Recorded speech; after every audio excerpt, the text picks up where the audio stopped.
আসসালামু আলাইকুম সবাইকে।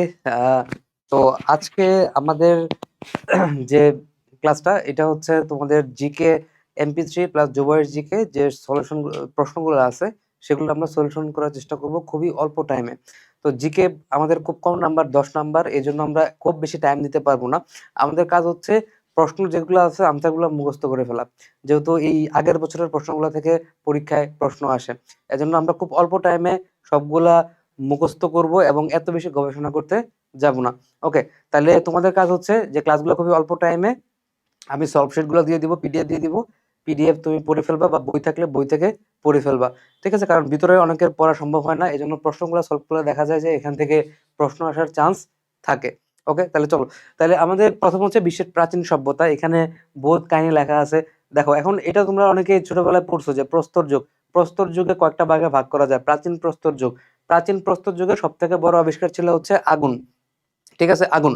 তারপর দেখো মধ্যপ্রস্তর যুগ নিয়ে তেমন কিছু লেখা নাই। আর নব্যপ্রস্তর যুগে এই জায়গায় কি মানুষ হচ্ছে যে প্রথম কৃষির আবিষ্কার করে। ঠিক আছে, যেটাকে কৃষি বিপ্লব বলা হয়। কৃষি বিপ্লব বলা হয়। আচ্ছা, এরপর দেখো ব্রোঞ্জ যুগ। ব্রোঞ্জ যুগ, হ্যাঁ, তামা। প্রথমে তামা আবিষ্কার হয়। প্রথমে তামা আবিষ্কার হয়, এরপরে আসে হচ্ছে তামার পরে আসে হচ্ছে ব্রোঞ্জ। ঠিক আছে, ব্রোঞ্জ কত খ্রিস্টপূর্ব মানে খ্রিস্টের জন্মের 3500 সাল আগে। ঠিক আছে, খ্রিস্টপূর্ব মানে খ্রিস্টের জন্মের 3500 সাল আগে তারা হচ্ছে ব্রোঞ্জ তৈরি করে। আচ্ছা, লোহার যুগ। লোহার যুগ, তারপর হচ্ছে লোহা আবিষ্কৃত হয় কোথায় প্রথম? Asia minor. এশিয়া মাইনর কোনটা? এশিয়া মাইনর হচ্ছে তুরস্কতে। তুরস্কের আনাতোলিয়া একটা জায়গা আছে যেখানে এশিয়া এবং হচ্ছে ইউরোপ মিলিত হয়। তুরস্কের আনাতোলিয়া হচ্ছে এমন একটা জায়গা যেখানে হচ্ছে এশিয়া মহাদেশ এবং ইউরোপ মহাদেশ মিলিত হয়। ওই জায়গাটাকে বলা হয় হচ্ছে এশিয়া মাইনর। ঠিক আছে, এই জায়গায় প্রথম লোহা আবিষ্কৃত হয়। এবার দেখো, এবার আনসার গুলো দেখো। এগুলো আমি মার্ক মার্ক তো করেই দিব, পাশাপাশি দেওয়াও আছে তোমার জন্য অ্যাবজর্ব করতে। ঠিক আছে, মুখস্থ করতে খুব ইজি হবে, এত গবেষণা করার কিছু নাই। ঠিক আছে, কোনো গবেষণা না, জাস্ট প্রশ্ন প্রশ্ন এরকমই আসবে, তুমি জাস্ট হচ্ছে মুখস্থ করবা। ঠিক আছে, ঠাড়া মুখস্থ করবা। ওকে, দেখো, মানব সভ্যতা শুরু হয় কি দিয়ে? মানুষ শুরু হয় কৃষি থেকে। ঠিক আছে, এটা মনে রাখবা, কৃষি থেকে। আগুন না, মনে রাখবা কি? কৃষি থেকে। আমি জাস্ট দেখাই দিচ্ছি, কৃষি থেকে দেখাই দিচ্ছি অল্প টাইমে। জাস্ট পিডিএফ দিব, জাস্ট তোমার কাজ হচ্ছে মুখস্থ করা। ওকে, তারপর দেখো, মানুষ প্রথম কোন ধাতুর ব্যবহার শিখে? প্রথম হচ্ছে তামা। তোমাকে বললাম না, তামার পরে আসে হচ্ছে ব্রোঞ্জ। ওই যে তামা আবিষ্কারের পর ধরে আসে হচ্ছে ব্রোঞ্জ। তাহলে প্রথমে বলবা কি? তামা। ওকে, তারপর চলো একদম যা আছে তাহলে প্রশ্নগুলো একবার করে মুখস্থ করে যাওয়া। আধুনিক সভ্যতার ভিত্তি কোনটা? আধুনিক সভ্যতার ভিত্তি হচ্ছে, ভিত্তি কোনটা বলো? আধুনিক সভ্যতার ভিত্তি হচ্ছে লৌহ। হ্যাঁ, আধুনিক সভ্যতার ভিত্তি হচ্ছে লৌহ। আধুনিক সভ্যতার ভিত্তি হচ্ছে কোনটা? আধুনিক সভ্যতার ভিত্তি হচ্ছে লৌহ। লৌহ দিয়ে পরবর্তীতে বিভিন্ন জিনিসপত্র বানাইছে, অবকাঠামো ইনফ্রাস্ট্রাকচার বানাইছে। প্রথম কোথায় লৌহ আবিষ্কৃত হয়? একটু আগে বললাম এশিয়া মাইনরে। ঠিক আছে, তুরস্কের আনাতোলিয়াতে, এশিয়া মাইনরে। আচ্ছা, এখানে কয়টা মানবের কথা দেওয়া আছে, এই মানবগুলো এখানে এখানে দেওয়া আছে, সো ওগুলা না পড়লে খুব সমস্যা নাই, তুমি জাস্ট একবার করে দেখবা যে পিকিং মানব কোথায়। পিকিং মানব হচ্ছে আধুনিক বেইজিং। বেইজিং যেটা হয় পিকিং। পিকিং যেটা বর্তমানে আধুনিক বেইজিং বলে যারা, বেইজিং নামে যেটাকে আমরা চিনি, সেই জায়গায় প্রাগৈতিহাসিক অনেক আগেকার যুগের মানুষের মাথার খুলি এবং চোয়ালের হাড় পাওয়া যায়। যেহেতু পিকিং নামটা আছে এই জন্য এটা হচ্ছে পিকিং মানব। জাভা মানব। জাভা মানব খেয়াল করো, জাভা মানব কি? জাভা জাভা একটা তো তোমরা জানো, জাভা হচ্ছে আমাদের ইন্দোনেশিয়ার একটা দ্বীপ। জাভা হচ্ছে ইন্দোনেশিয়ার একটা দ্বীপ। এই জায়গায় প্রাগৈতিহাসিক মানুষের মাথার খুলি আর দাঁত পাওয়া গেছে। যেহেতু ইন্দোনেশিয়া জাভা দ্বীপে পাওয়া গেছে এই জন্য হচ্ছে জাভা। ঠিক আছে, পূর্ব জাভার সোলো নদীর তীরে, যাই হোক জাভার আশেপাশে। তাহলে এটা হচ্ছে জাভা মানব। তারপর দেখো হেডেলবার্গ। হেডেলবার্গ। ঠিক আছে, হেডেলবার্গ নামটা শুনে তুমি বুঝতেছো যেখানে জার্মানি জার্মানি একটা ভাব আছে। ঠিক আছে, তাহলে এটা হচ্ছে জার্মানির হেডেলবার্গ বিশ্ববিদ্যালয়ের জনৈক অধ্যাপক। তিনি হচ্ছে প্রাগৈতিহাসিক মানুষের নিচের চোয়ালের হাড় আবিষ্কার করছে। তো কোনটা কোন জায়গায়, এটা মেনলি পরীক্ষাতে আসে। যেমন জাভা মানব। জাভা মানব তুমি নামটা দেখে তোমাকে বলছি আমি, জাভা মানব মানে কি? জাভা মানব থাকবে কোথায়? ইন্দোনেশিয়াতে। জাভা দ্বীপ আছে ইন্দোনেশিয়াতে। তোমরা পড়ছো না, এখানে অনেকগুলো প্রণালী পড়াইছি তোমাদেরকে। হাইডেলবার্গ। হাইডেলবার্গ মানব কোথায় পাওয়া যায়? এটা হচ্ছে কি জার্মানিতে, নাম দেখে। তারপর দেখো, এটা তোমাকে একটু মনে রাখতে হবে। ঠিক আছে, এগুলো একদম ঠাড়া মুখস্থ করে ফেলবা। ঠিক আছে, একটু বুঝে মুখস্থ করে ফেলবা, ভিতরে বিস্তারিত গবেষণা করার কোনো দরকার নাই, এত টাইম নাই। ঠিক আছে, the famous fossilised human skeleton discovered in 1974। ঠিক আছে, একদম ফসিল মানুষের কঙ্কালের যে ফসিল 1974 সালে আবিষ্কৃত করছে, এটার নাম কি? এটার নাম হচ্ছে লুসি। এখন এটার নাম কেন লুসি হয়েছে, কিভাবে লুসি হয়েছে দরকার নাই, জাস্ট লুসি, এতটুকুই জানো। তারপর বলতেছে যে প্রায় সম্পূর্ণ অস্ট্রালোপিথিসিন্স লুসির কঙ্কাল 1974 সালে, যে আগেরটাই 74 সালে, নিচের কোন অস্ট্রালোপিথিসিন্স, অনেক কাহিনী লেখা আছে, আমরা ডিটেলসে যাবো না। 1974 সালে নিচের কোন দেশে আবিষ্কৃত হয়? এটা হচ্ছে ইথিওপিয়াতে। ইথিওপিয়াতে আবিষ্কৃত হয়।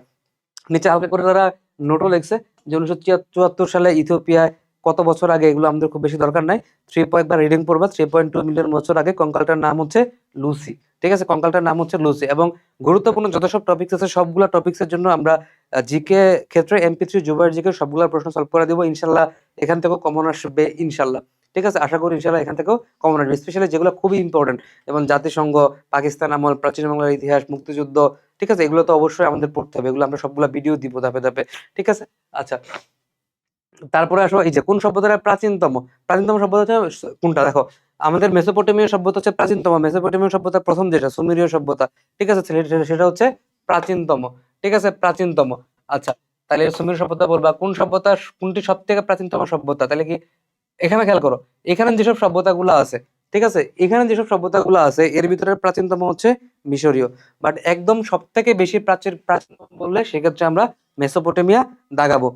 আচ্ছা, এই যে এখানে নিচে ব্যাখ্যাও লিখে রেখেছে যে মেসোপটেমিয়ান সভ্যতা যেহেতু অপশনে নাই, এই জন্য সমসাময়িক মিশরীয় সভ্যতাকে আমরা বলছি। আচ্ছা, মেসোপটেমিয়ান সভ্যতা গড়ে উঠছিল কোন নদীতে, এই যে তোমরা জানো টাইগ্রিস এবং হচ্ছে ইউফ্রেটিস নদীতে। ঠিক আছে, টাইগ্রিস এবং হচ্ছে ইউফ্রেটিস, দজলা এবং হচ্ছে ফুরাত নদীতে পড়াইছি। ঠিক আছে, আমাদের ইউটিউবে ফ্রি ক্লাসও আছে, ওখান থেকে দেখতে পারবা। দজলা ও ফুরাত নদীর অববাহিকায় কোন সভ্যতা গড়ে উঠছে, মেসোপটেমিয়া সভ্যতা, এগুলো তোমাদেরকে পড়াইছি। মেসোপটেমিয়া এলাকায় বেশিরভাগ বর্তমানে কোন দেশে, ইরাকে। তোমাকে বললাম না, এগুলো আমরা পড়াইছি সবকিছু। মেসোপটেমিয়ার বর্তমান নাম কি, ইরাক। তাহলে কারো যদি বিস্তারিত পড়তে হয় সেক্ষেত্রে তুমি হচ্ছে অবশ্যই ক্লাস দেখবা এবং নিজে পড়ে তারপর সলভ করবা। আর কারো যদি মনে হয় না ভাই দরকার নাই, তা জাস্ট প্রশ্নের আনসার গুলো মুখস্থ করে যাও, একটু বুঝে বুঝে হালকা রিডিং পড়ে মুখস্থ করে যাও।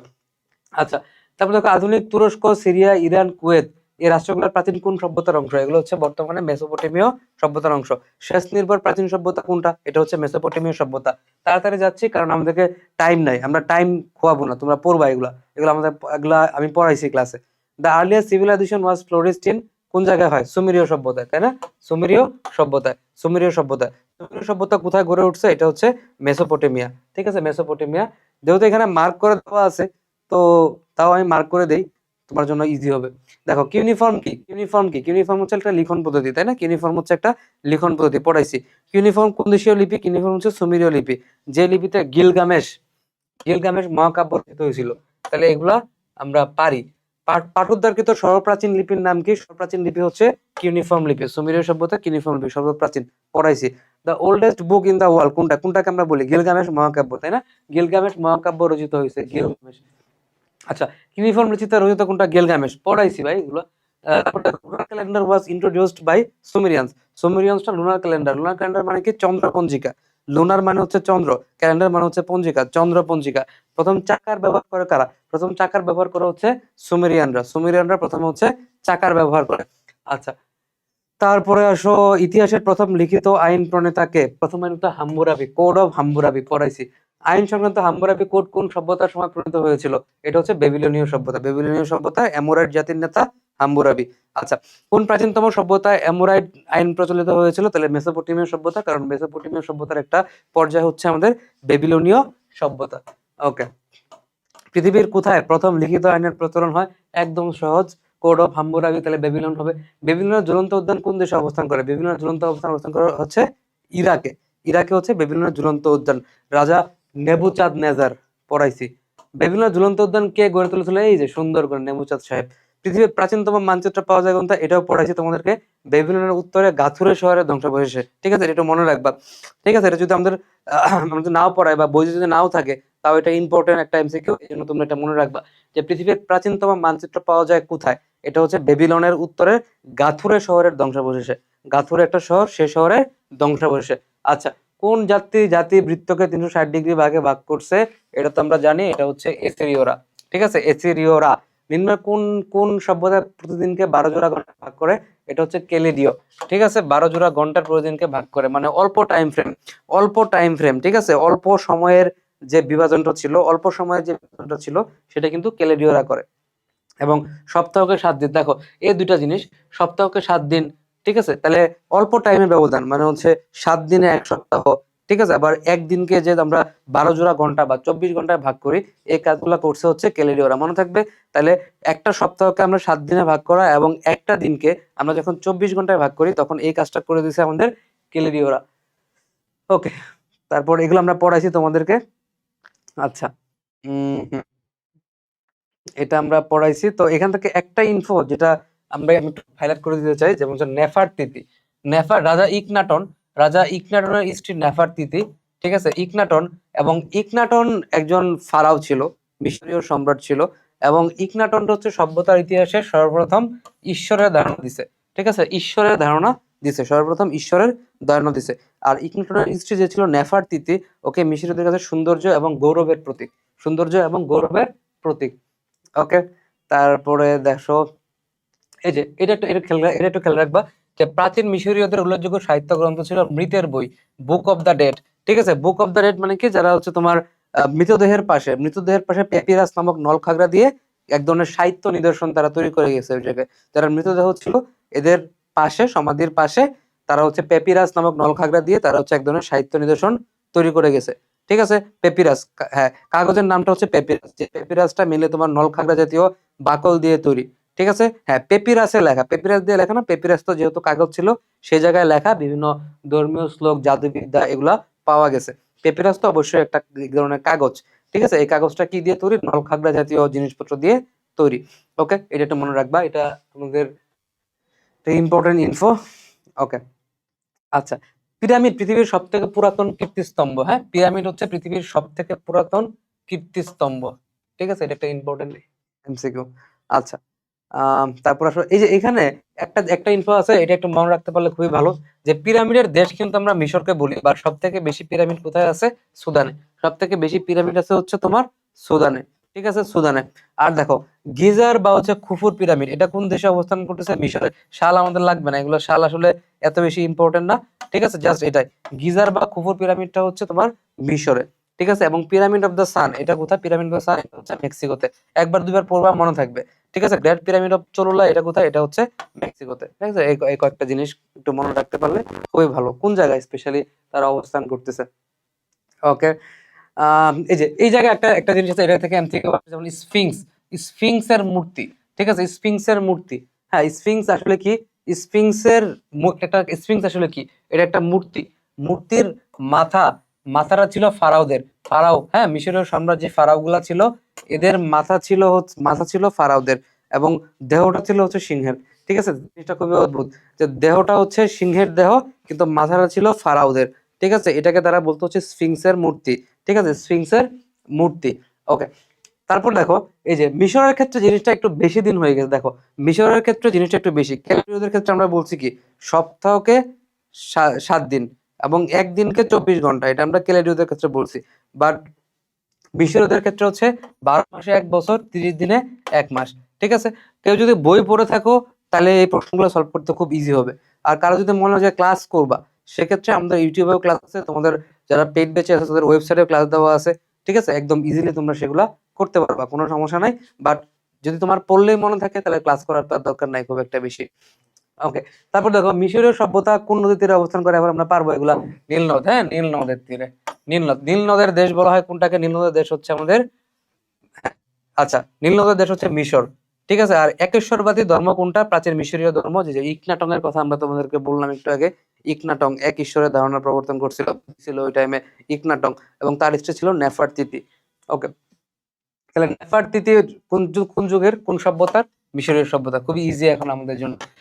হায়ারোগ্লিফিক্স কি লিখন পদ্ধতি, তাই না? হায়ারোগ্লিফিক্স হচ্ছে লিখন পদ্ধতি। হায়ারোগ্লিফিক্স রেখার রূপটা কোনটা? কোন সভ্যতায়? মিশরীয় সভ্যতায়। ওকে, তারপর মিশরীয় সভ্যতার চিত্রলিপিকে কি বলা হয়? চিত্রলিপিকে বলা হয় হচ্ছে হায়ারোগ্লিফিক্স। মিশরীয়দের লেখার জন্য কোনটা ব্যবহার করতো? যে পেপিরাস ব্যবহার করতো। পেপিরাস নামক কাগজ নলখাগড়া দিয়ে তৈরি, ঠিক আছে। পেপিরাস কি আসলে নলখাগড়া দিয়ে তৈরি। ওকে, মিশরীয় সভ্যতার নিদর্শন কোনটা? পেপিরাস। পেপিরাস একটা গুরুত্বপূর্ণ নিদর্শন, ঠিক আছে। পেপিরাস একটা গুরুত্বপূর্ণ নিদর্শন। আচ্ছা, মিশরীয় চিত্রকলা ছিল কোনটা? মিশর চিত্রকলা দ্বিমাত্রিক। আচ্ছা, একটু মনে রাখবা যে তারা আসলে দ্বিমাত্রিক চিত্রকলা করতো, ঠিক আছে, ত্রিমাত্রিক না, তারা আসলে দ্বিমাত্রিক চিত্রগুলো অঙ্কন করতো, এগুলো ছিল হচ্ছে দ্বিমাত্রিক। ওকে, বুক অফ ডেথ আমরা একটু আগে পড়াইছি, এটা হচ্ছে মিশরীয় সভ্যতার। আচ্ছা, প্রাচীন মিশরের স্থাপত্যবিদ্যার অন্যতম নিদর্শন কোনটা? Obviously pyramid. পৃথিবীর সব থেকে পুরাতন কীর্তিস্তম্ভ কোনটা? একটু আগে বললাম আমরা, এটা হচ্ছে পিরামিড। আচ্ছা, পিরামিড হচ্ছে বিশাল পাথরের তৈরি কি ত্রিভুজ আকৃতির সমাধি, এটা হচ্ছে ত্রিভুজ আকৃতির সমাধি। আচ্ছা, গ্রেট পিরামিড অফ গিজা তৈরি হয়েছিল কবে? আচ্ছা, এখন এখানে সালটা খুব বেশি ইম্পর্টেন্ট না, বাট তাও যেহেতু প্রশ্ন করছে তাহলে আমরা একটু পড়ে ফেলবো এটা, ঠিক আছে। এটা একটু গিজার পিরামিড 2500 2570 খ্রিস্টপূর্ব। তাহলে খ্রিস্টের জন্মের 2570 বছর আগে। তাহলে 2570-এর কাছাকাছি কোনটা অপশন এখানে দেওয়া আছে? তাহলে 2570-এর কাছাকাছি এখানে অপশনে দেওয়া আছে হচ্ছে 2600। এই জন্য 2600 এখানে দাগাইছি। ওকে, পিরামিড অফ গিজা কোথায়? পিরামিড অফ গিজা কোথায়? মিশরে। ঠিক আছে, স্ফিংস, স্ফিংস কোথায়? মিশরীয় সভ্যতা স্ফিংস। একটু আগে বলছি স্ফিংস হবে না স্ফিংস হবে। ঠিক আছে, স্ফিংস ঠিক করে নিও এটা। আচ্ছা, প্রাচীন মিশরের ফারাও রাজা তুথানখামেনের সমাধি আবিষ্কৃত হয় কত সালে? এই প্রশ্নগুলো হচ্ছে একটু উদ্ভট টাইপের প্রশ্ন, বাট যেহেতু এখানে দেওয়া আছে এই জন্য আমরা পড়তেছি, বাট এগুলো আসার সম্ভাবনা খুবই কম। ঠিক আছে, একদম সুপারফিশিয়াল একদম বোল্ড করার প্রশ্নগুলো মেইনলি পরীক্ষাতে আসে। তাও যেহেতু দিছে আমরা একবার করে এগুলো দেখে নিব। ঠিক আছে, এটা হবে 1922 সালে। ঠিক আছে, ফারাও ছিল তুতানখামেন। আচ্ছা, সব থেকে বেশি পিরামিড রয়েছে কোন দেশে? এই যে আমরা একটু আগে বলছি পিরামিডের দেশ যদিও একটা, বাট সব থেকে বেশি পিরামিড হয়েছে সুদানে। সব থেকে বেশি পিরামিড আছে সুদান। তাহলে এখানে মিশর না, সব থেকে বেশি পিরামিড আছে হচ্ছে কোনটা? সুদানে। The largest pyramid of the world located in মেক্সিকোতে। যে মেক্সিকোতে হচ্ছে লার্জেস্ট পিরামিডটা অবস্থান করে, তুমি মনে রাখবা মেক্সিকোতে হচ্ছে largest pyramid of the world. আচ্ছা, পিরামিড অফ দ্য সান কোথায়? একটু আগে আমরা তোমাকে বলছি পিরামিড অফ দ্য সান হচ্ছে মেক্সিকোতে। এক্স্যাক্টলি মেক্সিকোতে। 12 মাসে 1 বছর, তাহলে এখন সময় যখন বেড়ে যাবে মাস বছরে চলে যাবে। ঠিক আছে, মাস বছরে চলে গেলে সেক্ষেত্রে হবে মিশরীয় সভ্যতা, বাট সপ্তাহ বা হচ্ছে ঘন্টায় যখন চলে আসবে তখন হয়ে যাবে এটা ক্যালেডীয় সভ্যতা। ওকে, ক্যালেডীয় সভ্যতা। ওকে, তারপরে চলো সিন্ধু সভ্যতা নিয়ে আমাদের বহুত কাহিনী এখানে লেখা আছে। আচ্ছা, এবার দেখো সিন্ধু সভ্যতা। হ্যাঁ, সিন্ধু সভ্যতা, সিন্ধু সভ্যতা, সিন্ধু সভ্যতা। এখান থেকে খেয়াল করো একটা জিনিস, তুমি একটু খেয়াল করো এই জায়গায় যে 3500 খ্রিস্টপূর্বাব্দ থেকে 1500 খ্রিস্টপূর্বাব্দ পর্যন্ত এই সভ্যতার উত্থান পাথান কাল। এটা একটু পড়বা, এটা একটু দেখবা। তারপরে তুমি পড়বা হচ্ছে আর বাকিগুলো আমি পড়াইছি তোমাদেরকে, বাকিগুলো সবকিছুই পড়াইছি। আর এই যে প্রথমে খেয়াল করো, প্রথম প্রথম যে লোকটা ছিল আলেকজান্ডার ক্যানিংহাম। ঠিক আছে, প্রথম আলেকজান্ডার ক্যানিংহাম ভারতীয় প্রত্নতত্ত্ব বিভাগের অধিকর্তা যে ছিল, সে 1875 সালে প্রথম হরপ্পা লিপিতে লেখা একটি পাথরের সিলমোহরের স্কেচ প্রকাশ করছে। পাথরের সিলমোহরের স্কেচ প্রকাশ করছে। তাহলে সবার আগে কিন্তু ক্যানিংহাম সাহেবের একটা কৃতিত্ব এখানে ছিল এই সিন্ধু সভ্যতার ক্ষেত্রে। ওকে, আচ্ছা, এটা একটু মনে রাখার বিষয় ছিল। আহ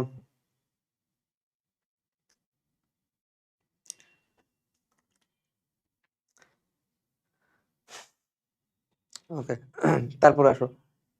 তারপরে দেখো দক্ষিণ এশিয়ার প্রথম নগরায়ন কোনটা? এটা দক্ষিণ এশিয়া, হ্যাঁ, সাউথ এশিয়া। দক্ষিণ এশিয়া হচ্ছে সিন্ধু অববাহিকায় যে নগরায়নটা হয়েছে এটা হচ্ছে দক্ষিণ এশিয়া। এটা কিন্তু পৃথিবীর প্রাচীনতম আমরা বলি না, দক্ষিণ এশিয়ার ক্ষেত্রে বলছি।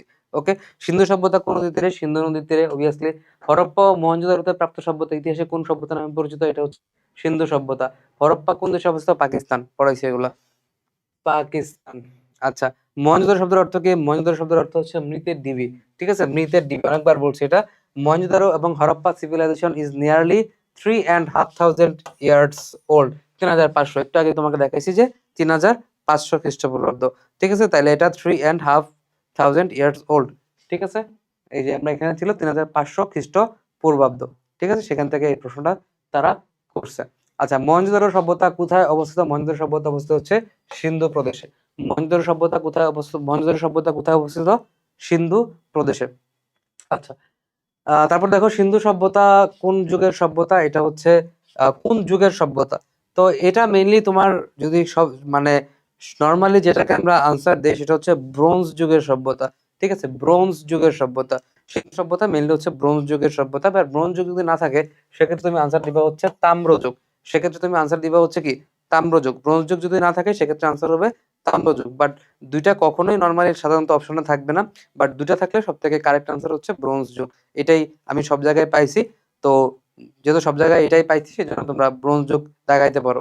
ওকে, তো আর যদি তোমার ব্রোঞ্জ যুগ অপশনে না থাকে সেক্ষেত্রে তুমি আনসার দিবা হচ্ছে তাম্রযুগ। ঠিক আছে, তাম্রযুগ। আচ্ছা, সিন্ধু সভ্যতার অধিবাসীরা কোনটি ব্যবহার জানতো না? তারা লোহার অস্ত্র ব্যবহার করা জানতো না, বাকি সবকিছুই জানতো, বাট লোহার অস্ত্র ব্যবহার করা জানতো না। ইন্ডো সিভিলাইজেশন বা সিন্ধু সভ্যতা বিলংস টু কোন এজ? এটা হচ্ছে bronze age, mainly bronze age. ঠিক আছে, ব্রোঞ্জ এজ না থাকলে তুমি হচ্ছে তাম্রযুগ দাগাইতে পারবা। সিন্ধু সভ্যতা ধ্বংস হয় কত? প্রায় 1500 খ্রিস্টপূর্বাব্দে। ঠিক আছে, এখন এটা সংখ্যার মানটা ছিল। ওকে, তারপরে চলো সিন্ধু সভ্যতার প্রতিষ্ঠাতা দ্রাবিড়। হ্যাঁ, দ্রাবিড় বা দস্যু জাতি, এরা হচ্ছে সিন্ধু সভ্যতার প্রতিষ্ঠাতা। প্রথম কে আবিষ্কার করছে? ক্যানিংহাম। এই যে একটু আগে আমরা পড়াইছি ক্যানিংহাম। ঠিক আছে। আর পরবর্তীতে এটা আবিষ্কৃত হয় কত সালে? 1922 সালে। ঠিক আছে, 1922 সালে। সিন্ধু সভ্যতার প্রধান বৈশিষ্ট্য কি ছিল? প্রধান বৈশিষ্ট্য ছিল হচ্ছে পয় নিষ্কাশন ব্যবস্থা। প্রধান ব্যবস্থা ছিল পয় নিষ্কাশন ব্যবস্থা। আচ্ছা, সিন্ধু সভ্যতায় প্রাপ্ত সবথেকে আকর্ষণীয় নিদর্শন কোনটা? আচ্ছা, এটা হচ্ছে সিলমোহর হবে। হ্যাঁ, সিন্ধু সভ্যতায় প্রথম হচ্ছে মানুষজন যে সিলমোহর টিলমোহর আবিষ্কার করছে, সিলমোহর। তাহলে সবথেকে আকর্ষণীয়, অন্যতম আকর্ষণীয় জিনিস হচ্ছে, সেক্ষেত্রে বললে আমাদের আনসার হবে হচ্ছে সিলমোহর। আচ্ছা, তারপর দেখো, প্রাচীন কোন সভ্য দেশের আদিবাসীদের সাথে সিন্ধু সভ্যতার আদিবাসীদের সাদৃশ্য লক্ষ্য করা যায়? এটা হচ্ছে বেবিলন। হ্যাঁ, এটা মনে রাখবা যে বেবিলনীয় যে মানুষজন ছিল তাদের সাথে এদের একটা ভালো সম্পর্ক পাওয়া যায়, মিল পাওয়া যায়। আচ্ছা, পরিমাপ পদ্ধতি উদ্ভাবন হয় কোথায়? সিন্ধু সভ্যতা। খুবই ইম্পর্টেন্ট প্রশ্ন, বিশেষ পরীক্ষাতে এই প্রশ্নগুলো আসে। ঠিক আছে, তাহলে এই জন্য খুবই ইম্পর্টেন্ট পরিমাপ পদ্ধতি।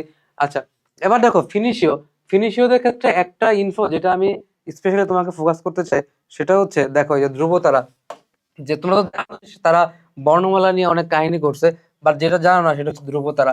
ধ্রুবতারা দেখে তারা দিক নির্ণয় করতো, এই জন্য ধ্রুবতারাকে অনেকে ফিনিশিয়ান স্টার বা হচ্ছে ফিনিশিয়া তারা বলে। ঠিক আছে, ধ্রুবতারা দেখে দিক নির্ণয় করতে দেখে অনেকে এই ধ্রুবতারা অনেকের কাছে কি নামে পরিচিত? ফিনিশীয় স্টার নামে পরিচিত।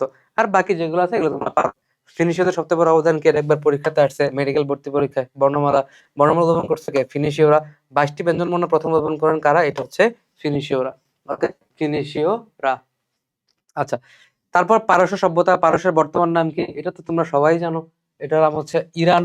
পারস্যের ধর্মের প্রবর্তকতা এটা হচ্ছে জরাথুস্ট্র। পড়াইছি জরাথুস্ট্রবাদ বলছি তোমাদেরকে। আচ্ছা, মৃতের সৎকারের জন্য চিলগড় ব্যবহার করে কোন ধর্মাবলম্বীরা? জোরস্ট্রীয় বা হচ্ছে জরাথুস্ট্র, যাই বলো না কেন। আচ্ছা, তারপর দেখো, Persepolis is located in Iran. Persepolis একটা জায়গা, এটা কোথায় লোকেশন করে? এটা হচ্ছে ইরানে। পার্সেপোলিস একটা জায়গা, যেটা থাকে কোথায়? এটা হচ্ছে ইরানে। মনে রাখবা। অপশনগুলো দাগানো আছে, জাস্ট তোমার কাজ হচ্ছে ফুটস্থ করে ফেলা, একদম ফুটস্থ করে ফেলা প্রশ্নগুলা। প্যালেস্টাইন কোন সভ্যতা গড়ে উঠেছে? প্যালেস্টাইনিয়া, এটা হচ্ছে হিব্রু সভ্যতা। যেহেতু ইসরায়েল প্যালেস্টাইন ইস্যু, তো এটা একটা ইম্পর্টেন্ট এমসিকিউ। জেরুজালেম নগরকে কেন্দ্র করে গড়ে ওঠা সভ্যতা কোনটা? এটা হচ্ছে হিব্রু সভ্যতা। হিব্রু আসলে কি? হিব্রু কিন্তু আসলে একটা জাতির নাম না, হিব্রু হচ্ছে আসলে একটা ভাষার নাম।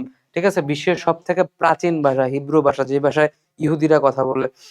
আচ্ছা, বর্তমান ইসরায়েলি অধিবাসীরা কাদের বংশধর? এটা হচ্ছে মেইনলি হিব্রুদের বংশধর, মানে ইহুদি যারা আছে, ঠিক আছে, এরা। আচ্ছা, চৈনিক সভ্যতা থেকে কি কি এমসিকিউ আছে আমাদের, চলো একটু দেখি। এই যে Chinese civilization belongs to bronze age. ঠিক আছে, ব্রোঞ্জ এজ থেকে বিলং করে। ঠিক আছে, ব্রোঞ্জ এজ। এখন ব্রোঞ্জ এজ সময়কালটা আসলে কত হয়েছে? আমরা ব্রোঞ্জ এজ বিশাল কাহিনী বলছিলাম। এটা আমরা সবার প্রথমের স্লাইডটাতে আমি তোমাদেরকে দেখাইছি যে ব্রোঞ্জ এজ। ঠিক আছে, ব্রোঞ্জ এজ এটা কবে? এই যে ব্রোঞ্জ যুগ, এটা হচ্ছে প্রায় 3500 খ্রিস্টপূর্বাব্দ। 3500। ঠিক আছে, 3500 বা 3300 থেকে 1200। ঠিক আছে, 3500 বছর আগে খ্রিস্টপূর্ব, এই সময়টাতে মেনলি হচ্ছে আমরা ব্রোঞ্জ যুগের কাহিনীপত্র পাই। তাহলে যে কোনো জায়গায় রিলেটেড টু ব্রোঞ্জ যুগ, তার মানে হচ্ছে সেটা 3500 বা 3300 এই সময়কালটাকেই মেনলি ইন্ডিকেট করে। আহ দেন চলো আমরা তাড়াতাড়ি করে শেষ করে দিই, কারণ তোমাদের এগুলা পড়তে হবে, আমরা টাইম কিল করব না। ঠিক আছে, ওকে। আচ্ছা, কোন পর্যন্ত গেছি? এই যে চীনের প্রথম সভ্যতা গড়ে উঠছে কোন নদীর তীরে? এটা হচ্ছে হুয়াংহো নদীর তীরে বা হুয়াংহো নদীর মোড়ে, যাই বলো না কেন। চীনের প্রথম সভ্যতা গড়ে উঠছিল কোন নদীর তীরে? আচ্ছা, এখন খেয়াল করো, এই হুয়াংহো নদীটার অন্য নাম হচ্ছে পিত বা হচ্ছে হলদ। তাহলে এখান থেকে পরীক্ষার প্রশ্ন আসতে পারে যে হুয়াংহো নদীর তীরে অবস্থান করেছে চীনের প্রথম সভ্যতা, তাহলে হুয়াংহো আরেকটা নাম কি? পিত বা হচ্ছে হলুদ। কোন দেশের রাজাকে সন অফ গড বলা হয়? চীন দেশে। চীন দেশের রাজাকে বলা হয় হচ্ছে সন অফ গড। আচ্ছা, তারপর দেখো, প্রাচীন চীনের প্রথম সম্রাট কে ছিল? তার নাম হচ্ছে কুইন শি হুয়াং। ঠিক আছে, কুইন শি হুয়াং। প্রাচীন চীনের প্রথম সম্রাট হচ্ছে কুইন শি হুয়াং। আচ্ছা, পোড়ামাটির সেনাবাহিনী, টেরাকোটা আর্মি কোন দেশের প্রত্নবস্ত্র? চীন। মুখস্থ করে ফেললাম, ডিটেলসে পড়া লাগবে না। পোড়ামাটির সেনাবাহিনী কোন দেশের প্রত্নরত্ন? এটা হচ্ছে আমাদের প্রত্নবস্তু, এটা হচ্ছে চীনের। আচ্ছা, largest man-made structure of the world, পৃথিবীতে মানুষের নির্মিত সব থেকে বড় স্থাপনা কোনটা? এটা অবভিয়াসলি হচ্ছে the great wall of China. ঠিক আছে, obviously the great wall of China. চীনের মহাপ্রাচীর চীন দেশের যে সীমান্ত অবস্থিত উত্তরের দিকে, চীন দেশের উত্তরের দিকে হচ্ছে তোমার চীনের মহাপ্রাচীরটা অবস্থান করতেছে। ঠিক আছে, মহাপ্রাচীরটা অবস্থান করতেছে, এবং এই চীনের মহাপ্রাচীরটা গেছে হচ্ছে গোবি মরুভূমি দিয়ে। ঠিক আছে, তোমাদেরকে মরুভূমি পড়েছে না পৃথিবীর, সেখানে গোবি মরুভূমি তোমরা পড়ছো। তাহলে গোবি মরুভূমি দিয়ে, মরুভূমির পাশ দিয়ে বা ওখান দিয়ে গেছে এটা। চীনের মহাপ্রাচীর দৈর্ঘ্য কতটুকু? 8850 কিলোমিটার। একবার পড়লে এগুলো মনে থাকবে, কয়েকবার পড়লে মনে থাকবে। The great wall of China পাঁচশো কোনটা? কোন মরুভূমি? গোবি ডিজার্ট, গোবি মরুভূমি। চাঁদে দাঁড়িয়ে কি দেখা যায়? চাঁদে দাঁড়িয়ে কিন্তু এই যে চীনের মহাপ্রাচীর দেখা যায়, বুঝছো? চাঁদে দাঁড়িয়ে চীনের মহাপ্রাচীর দেখা যায়। লাওসে কোন দেশের দার্শনিক ছিল? লাওসে ছিল হচ্ছে চায়নার দার্শনিক এবং হচ্ছে কবি। তার মতবাদ কি ছিল? তাওবাদ। তোমাদেরকে পড়াইছি আমরা লাওসে, তার মতবাদটা ছিল হচ্ছে তাওবাদ। এই যে তার মতবাদ ছিল তাওবাদ, চীনের দার্শনিক লাওসে, এটা পড়াইছি তোমাদেরকে। ওকে, তারপরে কনফুসিয়াস কে ছিল? কনফুসিয়াস চীনা দার্শনিক ছিল, এটা বলতে হবে না। দ্য আর্ট অফ ওয়ার কে লিখছে? শুনজু লিখছে, এটাও পড়াইছি। The art of war, Sun Tzu. Okay, তারপরে কি কি প্রশ্ন আছে চলো আমরা সলভ করে ফেলি। এই যে প্রাচীন সভ্যতাগুলো গড়ে সর্বাধিক অবদান রেখেছিল কোনটা? নদী। ঠিক আছে, নদী তীরবর্তী ম্যাক্সিমাম সভ্যতা গড়ে উঠছে, নদীর অবদান সব থেকে বেশি। তারপরে সব কোনটি নদীমাতৃক সভ্যতা নয়? সবগুলা নদীমাতৃক সভ্যতা, শুধুমাত্র রোমান সভ্যতাটা নদীমাতৃক সভ্যতা নয় এখানে। ঠিক আছে, বাকিগুলো হচ্ছে এখানে নদীমাতৃক সভ্যতা। গ্রিক কাদেরকে বলি? গ্রিক হচ্ছে জাতি, একটা জাতিকে আমরা গ্রিক বলি, আর গ্রিস হচ্ছে একটা দেশ। আচ্ছা, প্রাচীন গ্রিক সভ্যতা গড়ে উঠেছিল কোন সাগরকে কেন্দ্র করে? ভূমধ্য সাগর। ঠিক আছে, ভূমধ্য সাগর কেন্দ্র করে গড়ে উঠছিল, ভূমধ্য সাগর। মনে থাকবে, বারবার মনে পড়লেই মনে থাকবে। আচ্ছা, পড়লেই মনে থাকবে। ওকে, তারপর দেখো ভৌগোলিক এবং সাংস্কৃতিক কারণে গ্রিক সভ্যতার সাথে কোন দুটি সংস্কৃতির নাম জড়িত? একটা হচ্ছে হেলেনিক সভ্যতা, একটা হচ্ছে হেলেনিস্টিক সভ্যতা। এগুলো ক্লাসে ডিটেলসে বলছিলাম। ঠিক আছে, তাহলে এটা মনে রাখতে হবে তোমাদেরকে। হেলেনিক সভ্যতা দেশগুলো হেলেনীয়, হেলেনিক, হেলেনিস্টিক যাই বলো না কেন, আমাদের আসবে হচ্ছে গ্রিস। গ্রিসের পূর্ব নাম কি ছিল? গ্রিসের পূর্ব নাম ছিল হচ্ছে হেলাস। ঠিক আছে, হেলা, হেলেনিক, হেলেনিস্টিক, হেলেনীয় সভ্যতা, সেখান থেকে হেলাস। ওকে, আচ্ছা, নগর রাষ্ট্রের প্রচলন হয় কোথায়? এটা হচ্ছে গ্রিসে।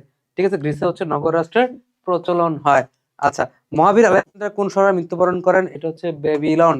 ঠিক আছে, মহাবীর আলেকজান্ডার কোন শহরে মৃত্যুবরণ করেন? আলেকজান্ডার, এটা হচ্ছে বেবিলন। স্পার্টা কোন দেশের নগর? সামরিক নগর রাষ্ট্র গ্রিসের। গ্রিসের সামরিক নগর রাষ্ট্র ছিল স্পার্টা।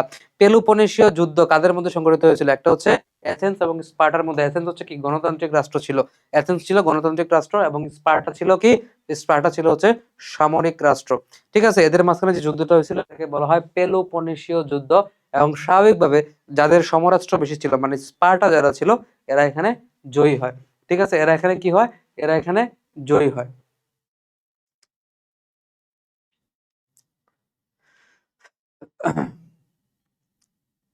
ওকে, তারপরে দেখো এশিয়া মাইনর বলা হয় কোনটা? এই যে বর্তমানে তুরস্কের আনাতোলিয়া, প্রথমে বলছিলাম তুরস্কের আনাতোলিয়া, এটাকে বলা হয় এশিয়া মাইনর, যেখানে এশিয়া এবং হচ্ছে ইউরোপ মিলে।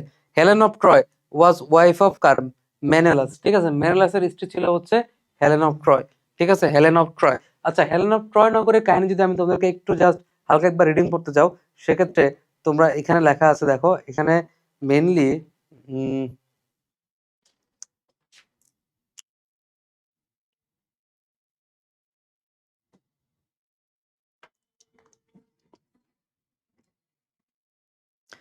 হাইয়েস্ট একবার রিডিং দিতে পারো, এই যে এই জায়গায় আছে, আমরা দেখাচ্ছি। হেলেন অফ ট্রয়, ট্রয় নগরী।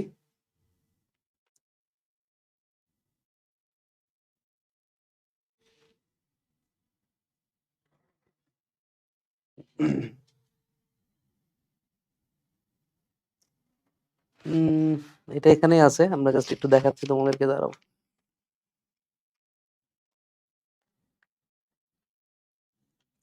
হেলেনিক এবং হেলেনিস্টিক যুগ।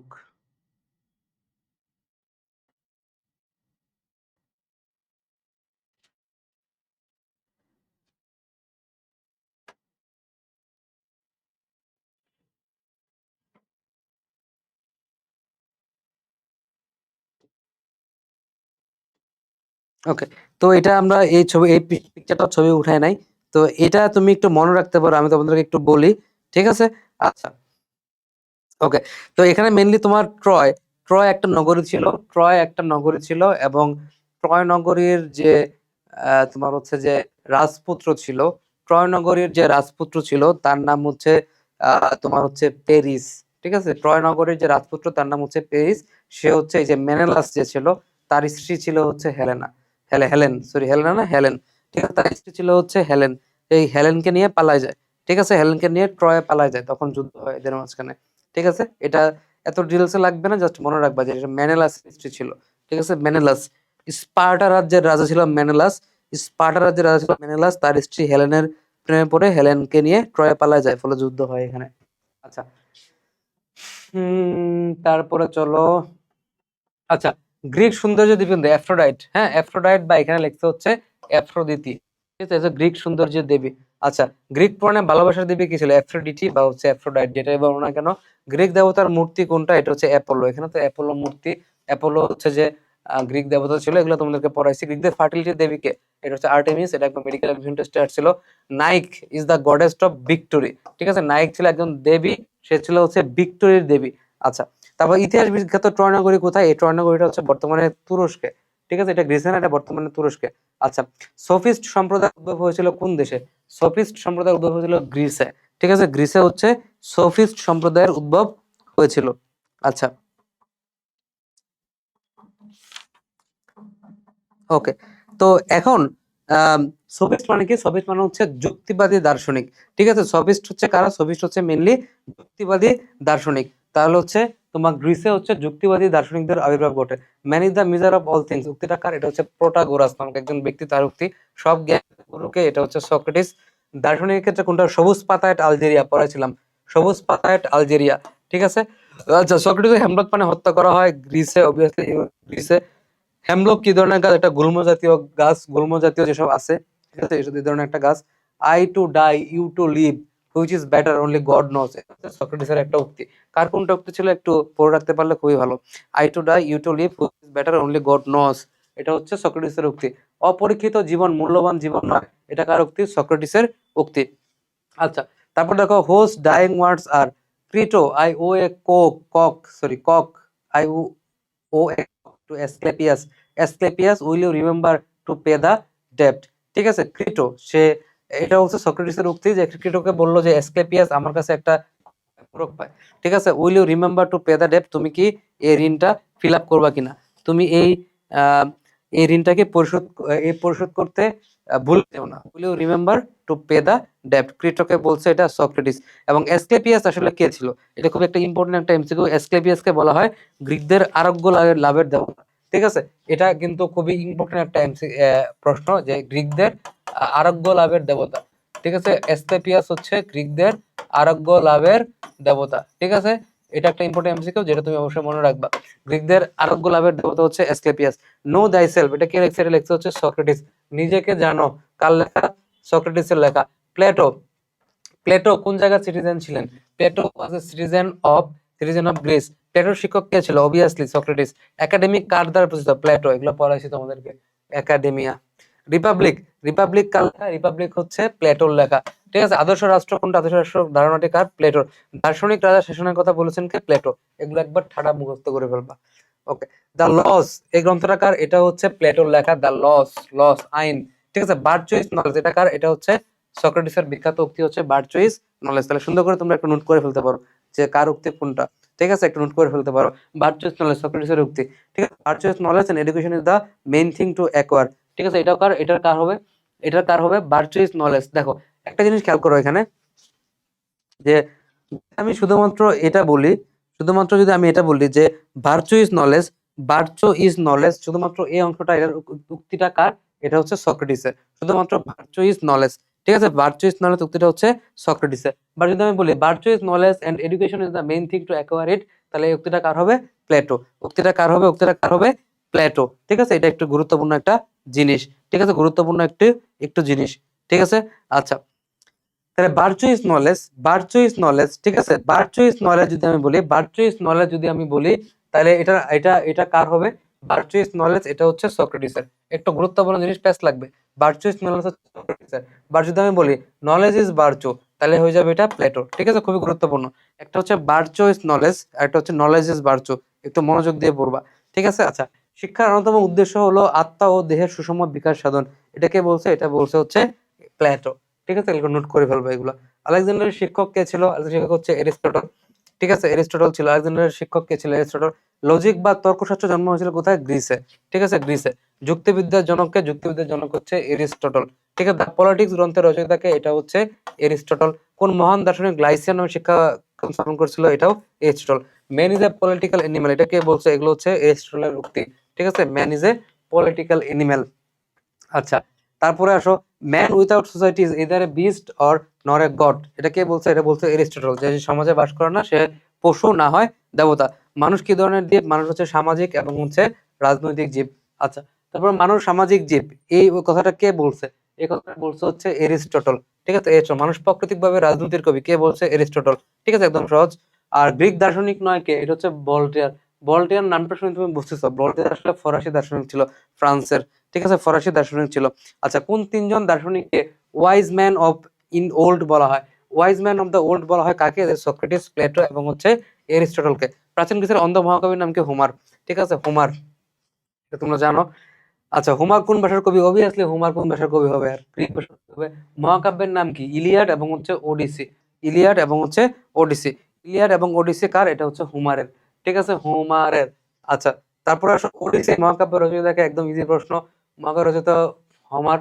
যে শব্দ যুগল পরস্পর সম্পর্কিত নয়, হোমার এবং হচ্ছে উপন্যাস, হোমার এবং উপন্যাস সম্পর্কিত নয়, কারণ হোমার লেখছে হচ্ছে মহাকাব্য, তাই না? ইলিয়াড এবং হচ্ছে ওডিসি। আচ্ছা, সোফোক্লিস কোন দেশের নাট্যকার ছিলেন? সোফোক্লিস গ্রিসের নাট্যকার ছিলেন। সোফোক্লিস রচিত নাটক কোনটা? ইলেকট্রা। ইলেকট্রা নামক একটা নাটক তিনি রচনা করছে, ইলেকট্রা। ঠিক আছে, ইডিপাস কি? ইডিপাস হচ্ছে একটা ধরনের নাটক, এবং ইডিপাসের নাটকের রচয়িতাকে সোফোক্লিস। ঠিক আছে, ইডিপাস খুবই ফেমাস একটা নাটক, এটার রচয়িতাকে এটা হচ্ছে সোফোক্লিস। গ্রিক নাট্যকার কে তাহলে? গ্রিক নাট্যকার হচ্ছে আরেকটা আছে, এখানে তোমরা সোফোক্লিসের নাম পাইছো, এছাড়া আরেকজন আছে, তার নাম হচ্ছে ইউরিপিডিস। আরেকজন হচ্ছে ইউরিপিডিস। ঠিক আছে, ইউরিপিডিস, একদম টানা ঠোরস্থ মুখস্থ করে ফেলবা। আচ্ছা, ইতিহাসের জনক কে? ইতিহাসের জনক হচ্ছে হেরোডোটাস, এটা তোমরা জানো। হেরোডোটাসের জন্মভূমি কোথায়? এটা হচ্ছে গ্রিসে। The author the history of the Peloponnesian war, এটা কার লেখা? থুইসাইডিডস। ঠিক আছে, থুইসাইডিডস, থুইসাইডিডস। ঠিক আছে, থুইসাইডিডস বা হচ্ছে থুসিডাইডস, যাই বলো না কেন, থুসিডাইডিস বা হচ্ছে থুসিডাইডিস। ঠিক আছে, থুসিডাইডিস। ঠিক আছে, থুসিডাইডিস। ঠিক আছে, এবং এই থুসি থুসিডাইডিস একে বলা হয় হচ্ছে বিজ্ঞানসম্মত ইতিহাসের জনক। নর্মাল ইতিহাসের জনক হচ্ছে আমাদের কে? নর্মাল ইতিহাসের জনক হচ্ছে হেরোডোটাস, বাট বিজ্ঞানসম্মত ইতিহাসের জনক হচ্ছে আমাদেরকে এই থুসিডাইডিস। হিস্টোরি শব্দটির উৎপত্তি কোন ভাষা থেকে? এটা হচ্ছে গ্রিক ভাষা থেকে। হিস্টোরি গ্রন্থটি লেখা হয় কোন যুগে? এটা হচ্ছে প্রাচীন যুগে। প্রাচীন যুগে হিস্টোরিস একটা হচ্ছে প্রাচীন যুগের গ্রন্থ। এটা কে লেখছে? এটা লেখছে হচ্ছে আমাদের হেরোডোটাস। ঠিক আছে, হেরোডোটাস ইতিহাসের জনক, সে লেখছে হচ্ছে হিস্টোরিস গ্রন্থটা। ওকে, তারপরে আসো, তারপরে আসো এই জায়গায় যে হিস্টোরি গ্রন্থটা কে লিখছে? একজন গ্রিক, হেরোডোটাস। হিস্টোরি গ্রন্থের বিষয়বস্তু কি? এটা গ্রিক পারস্যিক যুদ্ধ। ঠিক আছে, গ্রিক পারস্যিক যুদ্ধ, গ্রিক এবং পারস্যিক যুদ্ধ হয়েছিল সেটা। প্রাচীন গ্রিসের চিত্রকর্ম অঙ্কন করা হয়েছে মৃত পাত্রের গায়ে। মৃৎপাত্র। ঠিক আছে, মাটির পাত্র, মাটির পাত্র, মৃৎপাত্র। ঠিক আছে, মৃৎশিল্প, মাটির শিল্প, মৃৎপাত্র। ঠিক আছে, এই জায়গার গায়ে তারা হচ্ছে কি করতো? তারা হচ্ছে আহ ঠিক আছে, তারা হচ্ছে কি করতো? তারা হচ্ছে তোমার চিত্রকর্ম অঙ্কন করতো। আচ্ছা, তারপর দেখো, পৃথিবীর মানচিত্র প্রথম কারা অঙ্কন করছে? পৃথিবীর মানচিত্র প্রথম অঙ্কন করছে হচ্ছে গ্রিসরা। পিথাগোরাস কে ছিল বলতো? পিথাগোরাস ছিল হচ্ছে ফিলোসোফার এন্ড ম্যাথমেটিশিয়ান, দুইজনই ছিল। প্রথম অলিম্পিক খেলা কোথায় হয়? প্রথম অলিম্পিক খেলা হয় হচ্ছে গ্রিসে। ঠিক আছে, একদম ইজি। আচ্ছা, গ্রিসে কখন অলিম্পিক হয়? এটা একটু মনে রাখতে হবে। এটা হচ্ছে খ্রিস্টপূর্ব 776, খ্রিস্ট জন্মের 776 বছর আগে। পার্থেনন কি? পার্থেনন হচ্ছে একটা মন্দির। ঠিক আছে, এই যুগের পার্থেনন একটা মন্দির। এগোরা মানে কি? এগোরা, এগোরা বলতে তারা হচ্ছে গ্রিক মার্কেট। মার্কেট বা হচ্ছে খোলা জায়গা, এই খোলা জায়গাকে তারা বলতে হচ্ছে এগোরা। ঠিক আছে, এগোরা মানে কি? মুক্তাঞ্চল, খোলা জায়গা, খোলা জায়গা বা হচ্ছে মুক্তাঞ্চল, যেখানে এই যে মার্কেট টার্কেট বানাইতো আর কি। আচ্ছা দেখো, 12 বিধি এখানে কি ছিল আসলে? 12 বিধি হচ্ছে, ঠিক আছে, নাগরিকদের অধিকার এবং কর্তব্য সম্পর্কিত লিখিত আইন হচ্ছে 12 বিধি, যেটা রোমান সাম্রাজ্যের সময়, ঠিক আছে, রোমানদের একটা গুরুত্বপূর্ণ অবদান ছিল এই 12 বিধি। ঠিক আছে, তারা হচ্ছে ব্রোঞ্জ পাতে, 12টা ব্রোঞ্জের পাত ছিল। এই পাতে হচ্ছে নাগরিকদের অধিকার এবং কর্তব্য সম্পর্কিত লিখিত আইন, যে 12 টেবলস বা হচ্ছে 12 বিধি, সার্বজনীনভাবে প্রকাশ্যে ঝুলিয়ে দেয়। ঠিক আছে, এবং এই রোমান আইনটা, যেটা হচ্ছে আধুনিক পাশ্চাত্য আইনের একটা গুরুত্বপূর্ণ ভিত্তি। আচ্ছা, তারপরে চলো, নগর রাষ্ট্র কোথায় গড়ে উঠছে? নগর রাষ্ট্র গড়ে উঠছে হচ্ছে গ্রিসে এবং হচ্ছে রোমে। বাইজেন্টাইন সাম্রাজ্যের রাজধানী কোনটা ছিল? কনস্টান্টিনোপল। বাইজেন্টাইন সাম্রাজ্য, ঠিক আছে, রোমান রোমান যে সাম্রাজ্যটা ছিল, এই রোমান সাম্রাজ্যের পূর্বাঞ্চলে, ঠিক আছে, পূর্বাঞ্চলে তোমার হচ্ছে মেইনলি বাইজেন্টাইন সাম্রাজ্য গড়ে উঠছিল। এটার রাজধানী ছিল কনস্টান্টিনোপল। কনস্টান্টিনোপল কোথায়? এটা হচ্ছে তুরস্কে। 1453 সাল কেন ফেমাস? কারণ 1453 সালে তুরস্কের অটোমান সুলতান যারা ছিল, স্পেশালি সুলতান মেহমেদ টু, সে হচ্ছে কনস্টান্টিনোপল জয় করছে, এবং তার নাম দিছে হচ্ছে কি? নাম দিছে হচ্ছে ইস্তাম্বুল। এবং এই ইস্তাম্বুল বর্তমানে কোথায়? তুরস্কে। তাই ইস্তাম্বুলের পুরাতন নাম কি ছিল? কনস্টান্টিনোপল। বা হচ্ছে এটা কোন দেশের আন্ডারে ছিল বা কোন সাম্রাজ্যের আন্ডারে ছিল? বাইজেন্টাইন। ঠিক আছে, বাইজেন্টাইনের আন্ডারে ছিল। ইস্তাম্বুলের পূর্ব নাম কি? ইস্তাম্বুলের পূর্ব নাম হচ্ছে কনস্টান্টিনোপল। ঠিক আছে, এবং আয়া সোফিয়া, আয়া সোফিয়া ছিল তোমার এই বাইজেন্টাইন সাম্রাজ্য যেটা ছিল, বাইজেন্টাইন সাম্রাজ্যের একটা গুরুত্বপূর্ণ একটা স্থাপত্য নিদর্শন আয়া সোফিয়া, যেটা বর্তমানে এখন তুরস্কে অবস্থান করতেছে। আচ্ছা, তারপরে আসো এই জায়গায় আয়া সোফিয়া যেটা আছে, এটা বাইজেন্টাইন স্থাপত্যের একটা স্থাপত্য শিল্প। জুলিয়াস সিজার কেন ফেমাস ছিলেন? কারণ সে রোমান সম্রাট ছিল। Julius Caesar was the ruler of Rome প্রায় 2000 বছর আগে, 2000 years ago.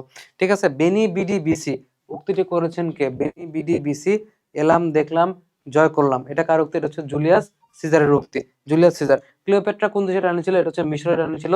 Serpent of the নীল, নীলের সার্পেন্ট বলা হয় কাকে? এটা হচ্ছে রানী ক্লিওপেট্রা।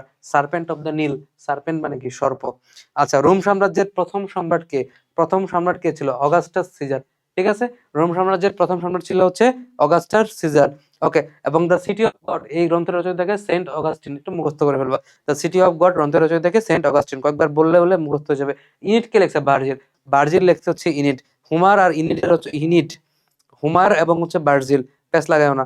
ভার্জিল লেখছে হচ্ছে ইনিট। ঠিক আছে, আর হুমারের ওখানে আমরা পড়ছি ইলিয়াড এবং হচ্ছে ওডিসি। ঠিক আছে, ইলিয়াড এবং হচ্ছে ওডিসি আমরা পড়ছি। ওকে, খুব তাড়াতাড়ি যাচ্ছি কারণ এগুলো তোমাদের আসলে পড়ার মতো জিনিস, এগুলা আমি পড়ে লাভ নাই, আমি দেখাই দিচ্ছি হাইস্ট। দেখো, পান্থেনন, প্যান্থিয়ন কোন দেশের একটি গোলাকার মন্দির? এটা হচ্ছে রোমানদের। রোমানদের একটা গোলাকার মন্দির হচ্ছে প্যান্থিয়ন, কয়েকবার পড়বা। গম্বুজের ব্যবহার কোন প্রাচীন সভ্যতাকে অনেক বিস্তৃত উন্নতি করে তুলছে? এটা হচ্ছে রোমান, রোমান সাম্রাজ্য। তাহলে গম্বুজের ব্যবহার রোমান স্থাপত্য দ্বারাকে অনেক বিস্তৃত এবং উন্নত করে তুলছে। আর রোমান সাম্রাজ্যের স্থাপত্য নিদর্শন কলোসিয়াম। কলোসিয়াম কি? একটা নাট্যশালা, পড়াইছি এটা। আচ্ছা, তারপর দেখো অ্যাকোয়াডাক্ট কাদের সৃষ্টি? অ্যাকোয়াডাক্ট, অ্যাকোয়াডাক্ট হচ্ছে রোমানদের সৃষ্টি। ঠিক আছে, অ্যাকোয়াডাক্ট, অ্যাকোয়াডাক্ট কাদের সৃষ্টি? অ্যাকোয়াডাক্ট কাদের সৃষ্টি? অ্যাকোয়াডাক্ট হচ্ছে রোমানদের সৃষ্টি। অ্যাকোয়াডাক্ট জিনিসটা কি আসলে? এটা হচ্ছে বিভিন্ন জায়গায় পানি সরবরাহ করার জন্য এক ধরনের কৃত্রিম নালা তৈরি করছে তারা। বিভিন্ন জায়গায় পানি সরবরাহ করার জন্য এক ধরনের কৃত্রিম নালা তৈরি করছে, এটাকে বলা হয় অ্যাকোয়াডাক্ট। অ্যাকোয়া মানে হচ্ছে পানি। ঠিক আছে, ডাক্ট মানে, অ্যাকোয়া মানে হচ্ছে পানি, ডাক্ট মানে কি? নালা। ঠিক আছে, তাহলে অ্যাকোয়াডাক্ট হচ্ছে কি? তোমার হচ্ছে নালা বা হচ্ছে নালী। তাহলে রোমানদের একটা কি পানি সরবরাহ করার জন্য কৃত্রিম নালা। ওকে, বিশ্ব ইতিহাসে প্রথম পত্রিকা প্রাত্যহিক দিনলিপি কোনটা? একটা ডোরনা, এটা একটু মনে রাখবা। একটা ডোরনা। ঠিক আছে, একটা ডোরনা, একটা ডোরনা। আচ্ছা, হোয়ার ওয়াজ একটা ডোরনা সার্কুলেটেড? ঠিক আছে, কোথায় এটা সার্কুলেট হইতো? কোথায়? রোমে। যেহেতু রোমান সাম্রাজ্যের একটা স্থাপত্য নিদর্শন ছিল, এটা স্থাপত্য নিদর্শন না, নর্মাল নিদর্শন, যেহেতু এটা পেপার ছিল, নিশ্চয়ই কোনো স্থাপত্য ছিল না। ওকে, রোমান সভ্যতার অবদান কোনটা? আইন প্রণয়ন, ওই যে 12 বিধি, 12 বিধি আমরা বললাম, 12 বিধি, সে 12 বিধির কথা বলতেছে এখানে। তাহলে 12 বিধি দ্য 12 টেবলস, এটা কি? এটা হচ্ছে রোমান আইনের একটা ভিত্তি। ঠিক আছে, তারপর দেখো আরবীয় সভ্যতার কথা বলছে এখানে। একটা জিনিস দেখার মতো জিনিস, যে প্রথমে রাশিদুন খিলাফত, খুলাফায়ে রাশিদিন মানে হচ্ছে ওই যে চার খলিফা যারা ছিল তাদের শাসন আমল। চার খলিফার ভিতরে সবার প্রথমে কে ছিল? হযরত আবু বকর সিদ্দিক রাদিয়াল্লাহু তাআলা আনহু। তিনি হচ্ছে বায়তুল মাল বা ইসলামী রাষ্ট্রের কেন্দ্রীয় কোষাগার প্রতিষ্ঠা করছে। তারপর কি আছে? উমর রাদিয়াল্লাহু তাআলা আনহু, উমর দ্য গ্রেট, তার সময় হচ্ছে সাম্রাজ্য অনেক বিস্তৃত হয়েছে। তারপরে কি? তারপর হচ্ছে হযরত উসমান রাদিয়াল্লাহু তাআলা আনহু, তারপর হচ্ছে হযরত আলী রাদিয়াল্লাহু তাআলা আনহু, তার উপাধি ছিল হচ্ছে আসাদুল্লাহ। ঠিক আছে, আসাদুল্লাহ বা হচ্ছে আল্লাহর সিংহ। আচ্ছা, তারপরে দেখো, তারপরে একটা খেলাফতের কথা বলা হচ্ছে উমাইয়া খেলাফত। উমাইয়া খেলাফতের রাজধানী ছিল হচ্ছে দামেস্ক। উমাইয়া খলিফা, উমাইয়া যে খেলাফতটা, এটা ছিল তোমার হচ্ছে প্রথম বংশানুক্রমিক রাজতন্ত্র। ঠিক আছে, গণতান্ত্রিক শাসনের পরিবর্তে এটা ছিল কি? বংশানুক্রমিক রাজতন্ত্র, এবং এটার সূচনা করছে কে? মুয়াবিয়া। ঠিক আছে, মুয়াবিয়া, মুয়াবিয়া। আচ্ছা, ডোম অফ দা রক বা হচ্ছে কুব্বাতুস সাকরা, এটা কোথায়? এটা হচ্ছে জেরুজালেমে। ঠিক আছে, জেরুজালেমে। আচ্ছা, তারপরে দেখো যে 711 খ্রিস্টাব্দে মুসলমানরা স্পেন জয় করছে। ঠিক আছে, স্পেন জয় করছে। স্পেনের একটা স্পেনের তখনকার নাম ছিল কি? স্পেনের তখনকার নাম ছিল হচ্ছে আন্দালুসিয়া। ঠিক আছে, আন্দালুসিয়া, এবং রাজধানী ছিল হচ্ছে কর্ডোবা। কর্ডোবা ওই টাইমে মুসলমানদের সময় জ্ঞান বিজ্ঞানের একটা গুরুত্বপূর্ণ উৎসস্থল ছিল, প্রাণকেন্দ্র ছিল। এই জন্য এটাকে lighthouse of the Europe বলা হয়, লাইট অফ দা ইউরোপ বলা হয়। তারপর আব্বাসীয় খলিফা আসছে, আব্বাসীয় খলিফা আসছে, এবং এই যে বাগদাদ নগরীকে তখন নামকরণ করা হয়েছে কি? দারুস সালাম। ঠিক আছে, বা হচ্ছে শান্তি নিবাস, দারুস সালাম বা হচ্ছে শান্তি নিবাস। আচ্ছা, ইসলামের প্রথম খলিফা কে ছিল?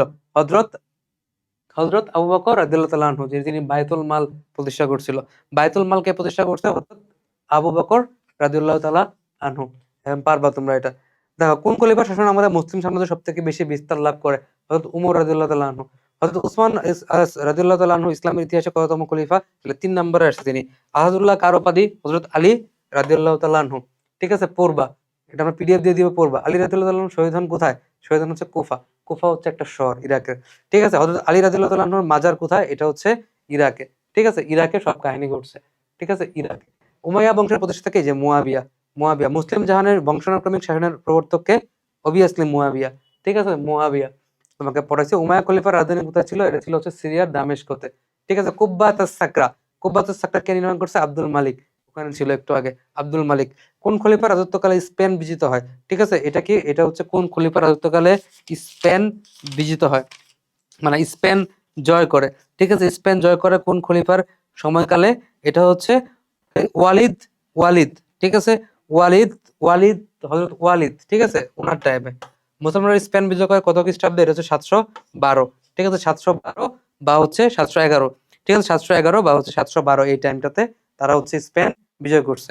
ঠিক আছে, 711 বা হচ্ছে 712, যেটা অপশনে থাকে দিবা, দুইটা একসাথে থাকবে না।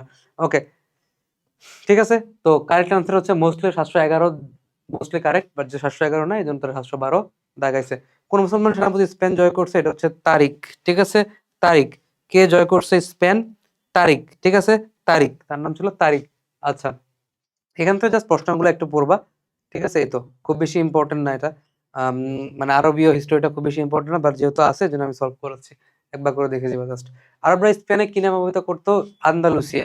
ঠিক আছে, আন্দালুসিয়া। আন্দালুসিয়া যে দেশের পূর্ব নাম, তাহলে কোন দেশের? আন্দালুসিয়া হচ্ছে স্পেনের পূর্ব নাম। মধ্যযুগে মুসলিম শাসিত কোন শহরকে lighthouse of the Europe বলা হয়? কর্ডোবা। কর্ডোবাকে বলা হয় lighthouse of the Europe. Muslim conquest of the Middle East and North Africa took place. ঠিক আছে, টুক প্লেস কোন সময়ের ভিতরে হয়? এটা হচ্ছে এই সময়কাল থেকে, সপ্তম শতাব্দী এবং হচ্ছে অষ্টম শতাব্দী। ঠিক আছে, 622 যেহেতু আছে, 622, তাহলে সেক্ষেত্রে এটা হবে সপ্তম শতাব্দী। 750 যেহেতু আছে, সেক্ষেত্রে এটা হবে অষ্টম শতাব্দী। তাহলে এখানে আনসারটা নাই, না দ্য অ্যাবভ। ওকে, ইসলামের ইতিহাসের স্বর্ণযুগ কোন সময়কালটা? এটা বলা আব্বাসীয় শাসনামল। আব্বাসীয় শাসনামলকে বলা হয় ইসলামী শাসনের স্বর্ণযুগ। আচ্ছা, আব্বাসীয় বংশের প্রতিষ্ঠাতা কে ছিল? এটা হচ্ছে আবুল আব্বাস আস-সাফফা। ঠিক আছে, আবুল আব্বাস আস-সাফফা। ওকে, তারপর দেখো আব্বাসীয় খলিফাদের রাজধানী কোথায় ছিল? রাজধানী কোথায় ছিল? রাজধানী ছিল হচ্ছে বাগদাদে। ঠিক আছে, বাগদাদের রাজধানী ছিল। এবং এই আব্বাসীয় শাসনামলে প্রশাসনে উজির পদের সৃষ্টি হয়। উজির, মাঝে মাঝে বলে না উজির, উজির। ঠিক আছে, উজির। মন্ত্রীদেরকে উজির বলে। আগেকার যুগে রাজারা বলতো মন্ত্রী, বাট আব্বাসীয় খলিফার সময় তারা বলতো কি? উজির। আচ্ছা, Baghdad was known for the শান্তি নিবাস। ঠিক আছে, শান্তি নিবাস, পিস। ঠিক আছে, শান্তি নিবাস হিসেবে পরিচিত ছিল। তারপরে আসো নহরি জুবাইদা।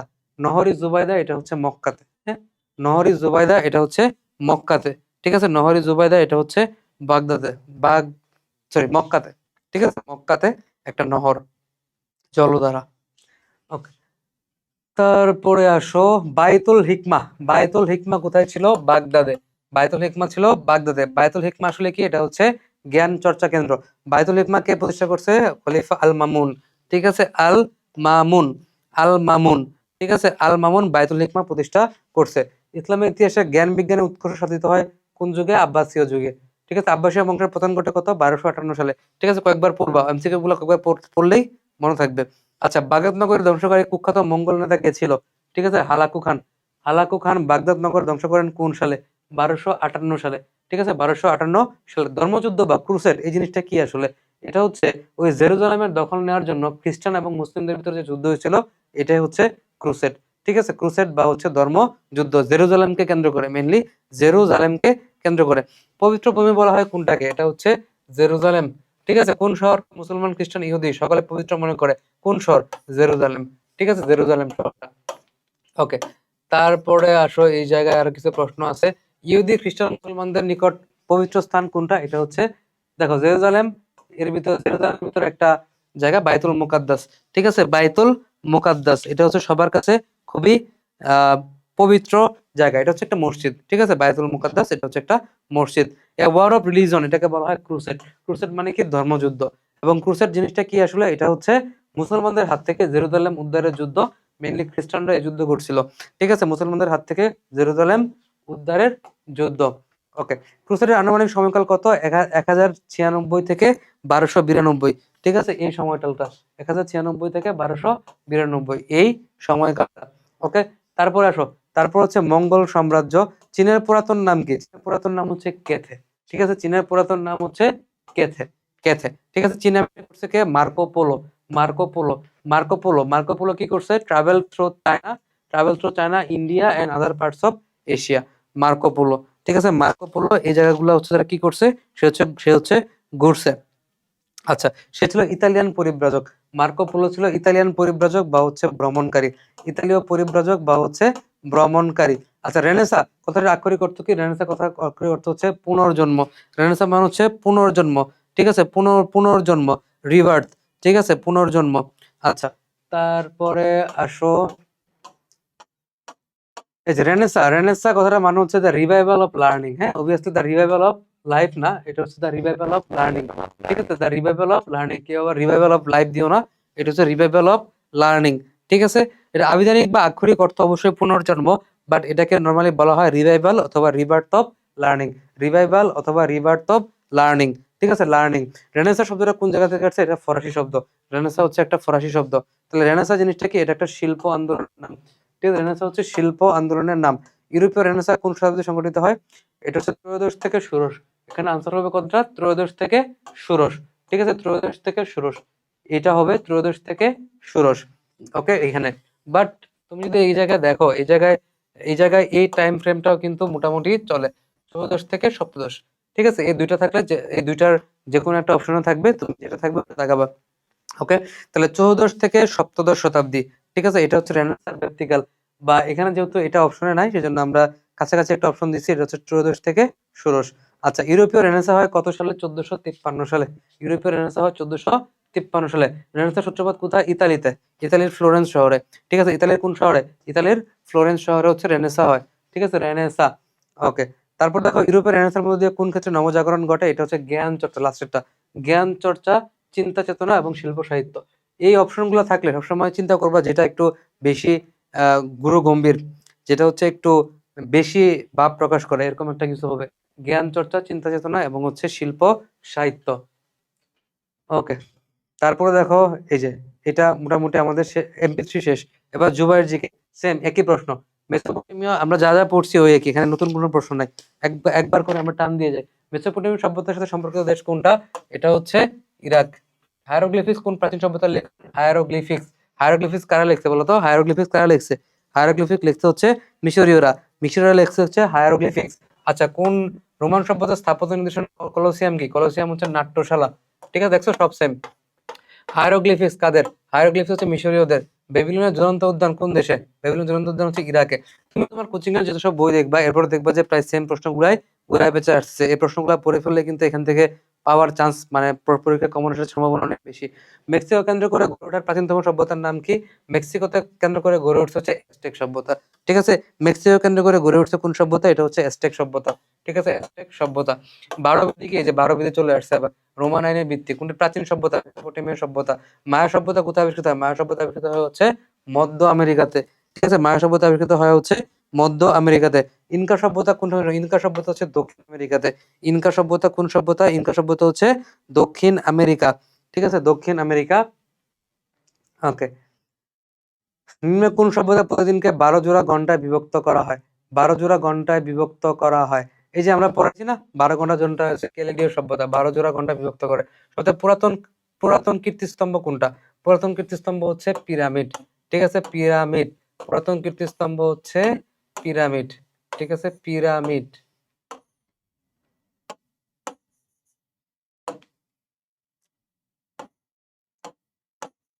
পিরামিড। ওকে, তারপর চলো, কোন সভ্যতায় প্রথম চাকার ব্যবহার হয়? সুমেরীয় সভ্যতা। ঠিক আছে, সুমেরীয় সভ্যতা। ওকে, তারপর চলো, বেবিলন কোথায়? বেবিলন ইরাকে। বেবিলন ইরাকে। আইন সংক্রান্ত হাম্মুরাবি কোড কোন সভ্যতা আবিষ্কৃত হয়? বেবিলনীয় সভ্যতা।